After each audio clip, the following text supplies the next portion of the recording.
Welcome and thank you for joining me and the Lemont Artists Guild Zoom webinar in conjunction with the Homer Township Public Library.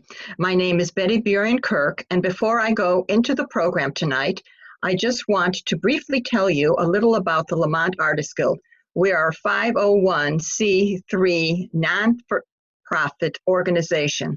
Our mission is to enhance life in Lemont and surrounding community by providing fine art, education, instruction, programming, and appreciation through a supportive environment that nurtures creativity and individuality.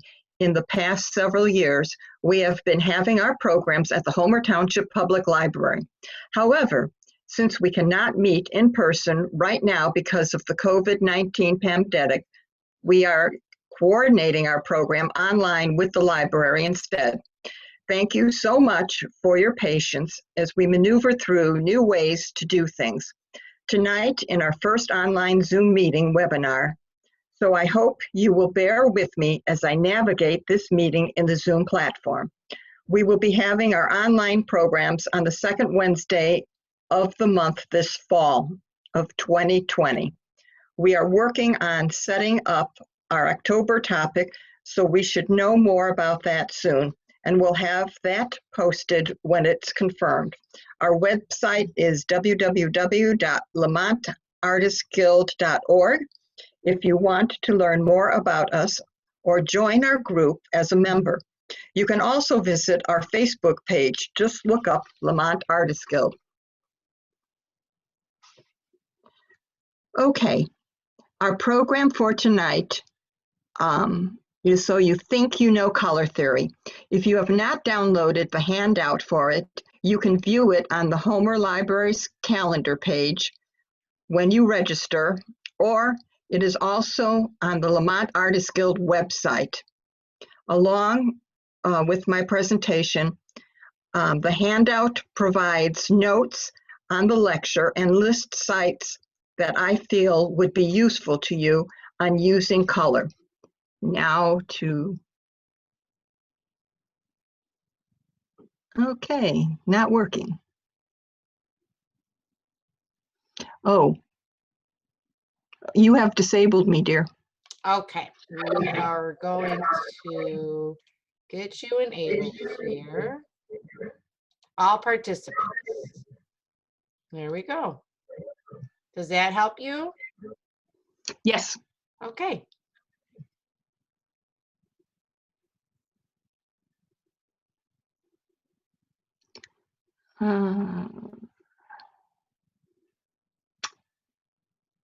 Did something wrong. Okay, let's try again.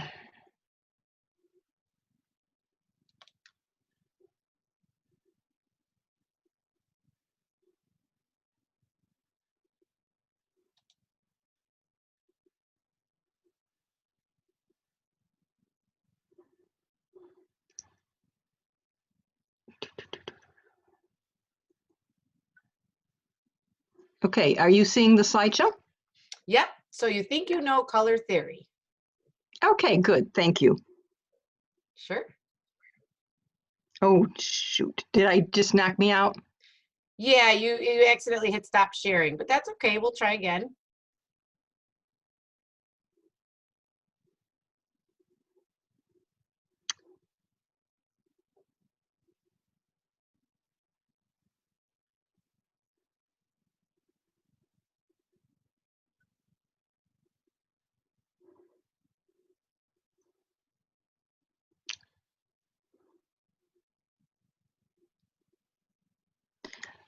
Okay, I had done a lot of color research over the years. I've taught color for 40 some years, and then when I was asked to do a program for the Duneland Weavers Guild, I started looking up stuff, and it was like, oh, do I really know color theory? And so that's what this presentation started on. This is an embroidery thread installation, and they're by Gabriel Daw. So there are three types of color. The first is light. It's an additive color model, and it's from the colors of red, blue, and green, which when combined together produce white, the additive. The second type is pigment, dyes and inks. It's considered the subtractive, and it's cyan, magenta, and yellow. And when they're all combined, you end up with black, which is signified by the K. The third type is optical. In this painting, it would be called pointillism. Today, on all our screens, it's all pixels. This is not a mistake. This is a black screen, and this is to remind us that without light, there is no color. The human eye only sees a small area through light. We don't see ultraviolet. We do not see infrared.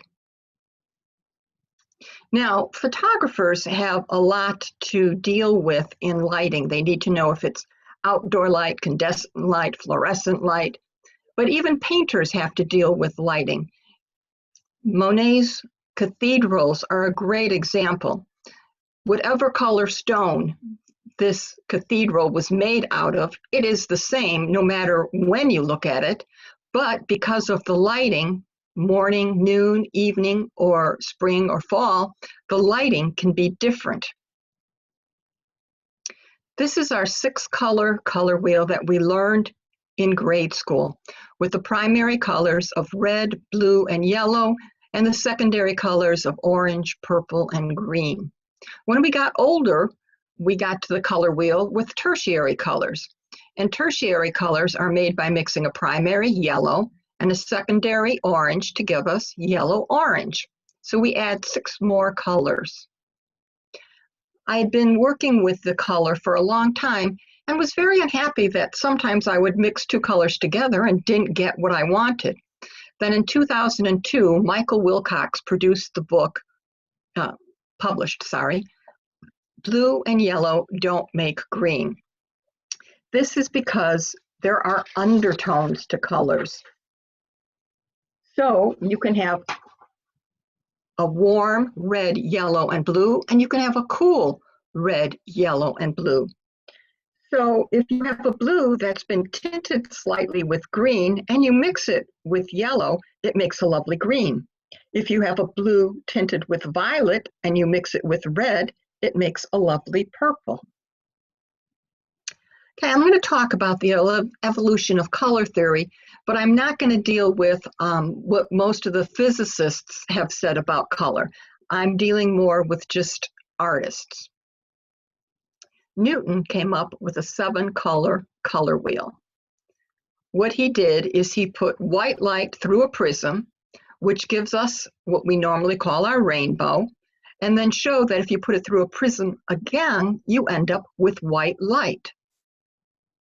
So in 1704, this is the color wheel that Sir Isaac Newton came up with. Bouet's 7-color and 12-color color wheel were issued in 1708. Harris's color wheel was in 1776. Harris was an English engraver and published the first known example of a color circle. Gowett's color wheel, from his 1810 theory of colors, Goethe changed Newton's wheel of 7 colors to a wheel of 6. So Johann Wolfgang Goethe introduced the idea of warm and cool colors. Philipp Otto Runge, a German painter, added tints and shades around the same time of Goethe's. So here we're starting to leave science and enter into color, or artistic color. Now, in 1839, Michael Eugene Chevreul, who was a chemist at the Gobelin Tapestries, had a 72-segment color wheel.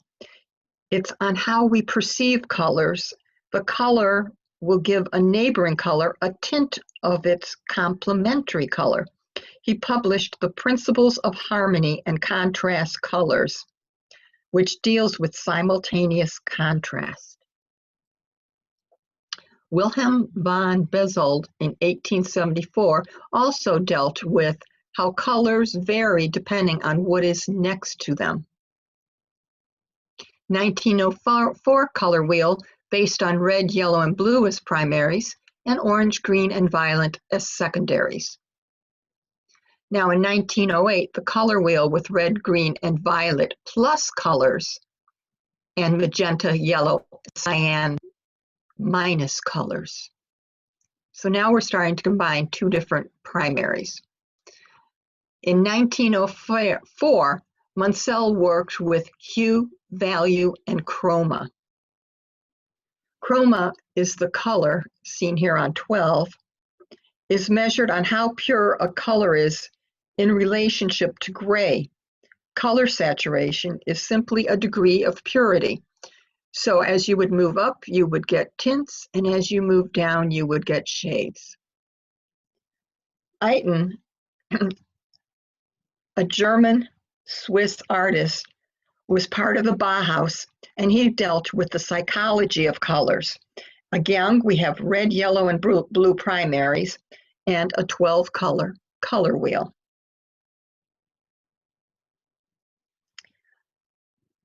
Rod's color wheel dealt with the similar issues.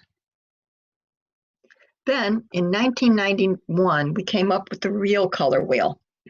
Don A. Jusko used light, pigments, and crystals to create this wheel of 36 colors.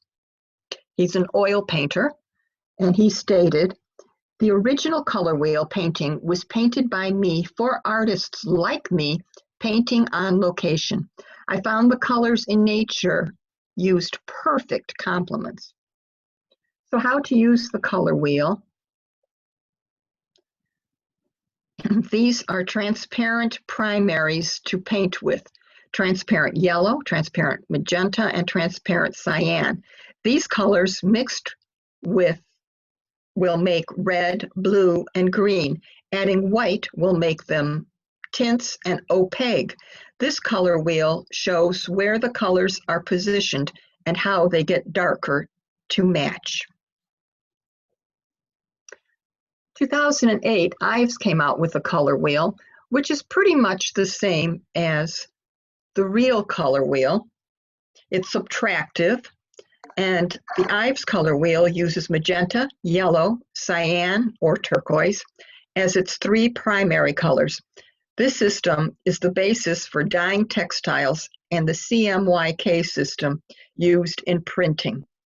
Now, all the names are on there, but I know it's hard to read them, so I'm going to go through them quickly.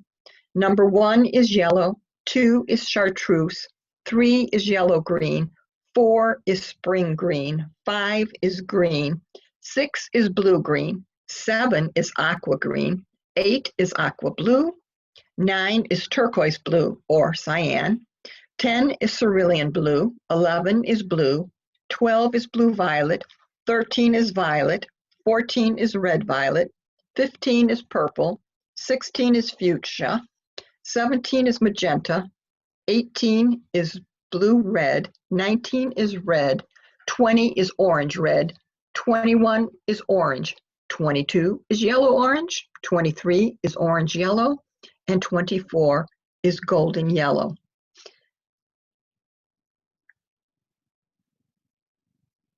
The process color wheel is the same thing basically as Ives color wheel, but it was published in Color Play, a book, and I recommend you search out this book and go through it. It is about dyeing for quilters, and I know most people here aren't going to do that, but the exercises that it puts you through will help you. Also, in conjunction with Color Play is the Color 2 tool, which deals with all the various different colors. And if you think 36 or 76 colors are a lot of colors to deal with, 16,777,216 colors can be found on the web. Back to our basics. The painter's color triangle consists of colors we would often use in an art class. Those colors we learned about as children. The primary hues are red, blue, and yellow. The printer's color triangle is the set of colors used in the printing process. The primaries are magenta, cyan, and yellow. So here we have again the additive color wheel that's red, green, and blue, which when they all overlap in the center produces white. The subtractive color wheel, which is cyan, yellow, and magenta, which when they overlap produces black. Primary, secondary, and tertiary colors. The RYB, or subtractive color wheel, the primary colors are red, yellow, and blue. The three secondary colors, green, orange, and purple, are created by mixing two primary colors. Another 6 tertiary colors are created by mixing primary and secondary colors. Warm and cool colors. Warm colors are vivid and energetic and tend to advance in space. Cool colors give an impression of calm and create a soothing impression. We also have white, black, gray, and brown that are considered to be neutral, and then we can deal with undertones, which can change everything. Complementary are the colors opposite each other on the color wheel, and are considered to be like red and green. Complementary colors can be fun to work with. They're dynamic and they can actually vibrate, and we used it in op art. If the colors are equal in value or you use equal amounts of them. If you want to decrease that vibration, change the proportion, one dominant, one submissive, or decrease the intensity of one of the colors, or both, and separate them with a neutral color. Analogous colors are a color scheme that you use that are next to each other on the color wheel. They usually match well and create serene and comfortable designs. I use it a lot in weaving. Orange, yellow-orange, and yellow are examples of analogous colors. They are blended nicely in Sunflowers, a painting by Vincent van Gogh. Now, analogous colors, you can pick the direction you want to go. If I pick yellow and want to pick its analogous ones, I can go towards red, or I can go the opposite way towards green, or I can have it in the middle and have green and red. Here are examples of analogous color weavings. Here's analogous with gray added. Monochromatic colors are all the colors, tints, tones, and shades of a single hue. Here are monochromatic weavings, and here is something that many artists keep. It's a value color wheel. The hue is the pure color. The tint is when you add white. The tone is when you add gray, and the shade is when you add black. Now, the reason to know tints in that is because you don't want a color, a painting of all one value. You don't want it all mid-grays. You want some darks and some lights, and you can buy the gray scale and put it up to your picture and try to figure out if you're hitting those different colors. I find more useful the Color Evaluator 2, which is a red and a green viewing filter set. They're transparent, and you hold up the colors, one of these in front of your painting, and you can see, it makes it like a black and white photograph, and you can see the darks and the lights. Hues with tints, shades, and tones. This is from the color tool. I realize it's a little blurry, but it gives you lots of details and numbers and needs of how to acquire it. Value numbers for a color. Yellow has been assigned 3, orange 4, red 6, violet 9, blue 8, and green 6. So if I pick yellow, which is a 3, and violet, which is a 9, it reduces down to a 1:3 ratio. Orange to blue is a 1:2 ratio, and red to green is a 1-to-1. That's why they make such good vibrating complements. On the theory of colors in 1810, Goethe gave colors numbers in the red, yellow, blue system, and his are different because it's on reflection. For him, yellow is a 9, orange is an 8, red is a 6, violet a 3, blue a 4, green a 6, based on light reflectance. Yellow to violet is 3-to-1, and yellow reflects light 3 times more than violet. These are all relative values. Here we have a red, yellow, blue color wheel and its values.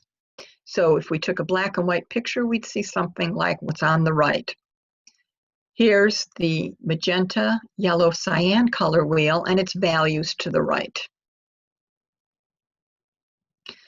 Here again, because I'm a fiber artist, are weavings. No, actually these are knit. And it shows to the right what color values it has. So in the first one, we're a lot in the midtones, and on the second one, we're a lot on the light colors. Other color schemes. A triadic color scheme uses colors that are evenly spaced around the color wheel. The split complementary color scheme is a variation of the complementary color scheme. In addition to the base color, in this case green, it uses the 2 colors adjacent to the complement, in this case red-orange and red-violet. Here's an example of a split complementary with black in weaving. Color schemes. The rectangle or tetradic color scheme uses 4 colors arranged into 2 complementary pairs, also known as the double split complementary. The square color scheme is similar to the rectangle one, but with all 4 colors spaced evenly around the color circle. There's also a hexad, which uses 6 colors, 6 hues equally spaced. Harmony consists of 3 sets of complementary colors. Now, we're going to move up to modern day quickly. The color palette generator is online, and it is in the notes that you can get from the Lemont Artists Guild website. And it's really cool. Let's say you take a photograph and you're having trouble getting some colors that you want to match to your photograph. Well, if you put that JPEG of your photograph into the color palette generator, it will give you all the colors that you used. This way you can match up the colors if that is what your goal is. On the other end of it, let's say you're an abstract painter and you really like a certain painting by Rubens. You can put a JPEG of that Rubens painting in, get the color palette, and then go on to your abstract painting using that color palette. Color contrasts. There's basically 4. Simultaneous contrast, contrast of saturation, contrast with neutrals, and contrast of proportions. The simultaneous contrast is where we have the same color next to 3 different colors, and we can see how that center color seems to change. Here's an example of it in weaving. We see here a color wheel with the complements at the edge, and they're woven, so it's an eye blending or optical. Neutral are white, grays, blacks, and browns. Now, color proximity to other colors. I used a woven color gamp, but you could do it just simply by mixing your paints. Now I put a line of purple, red, orange, yellow, green, and blue. And then I would have woven in, because this is a purple one, purple, and we can see 1-to-1 how the colors blend. Then I did it as a twill, and we can see a 2-to-2 ratio. They don't blend as well. Then I have a 1-to-3 and a 3-to-1 ratio, and we can see how those colors interact. Now I did the same thing with regular weave or tabby weave and twills using a tint of purple and then over here a shade of purple to see how that works. You can do this also with neutrals. I have a white, a black, a light gray, a gray, dark gray, a light brown, and a brown. And I did the same thing with weaving purple as a plain weave, and we can see how they blend. Here a 2-2 twill, a 1-3 twill, and a 3-1 twill. Then using a tint of purple and a shade of purple. And all these things could be done easily in mixing paints. Values are lights and darks. This would be easier to do mixing paints, but I have it as a weaving.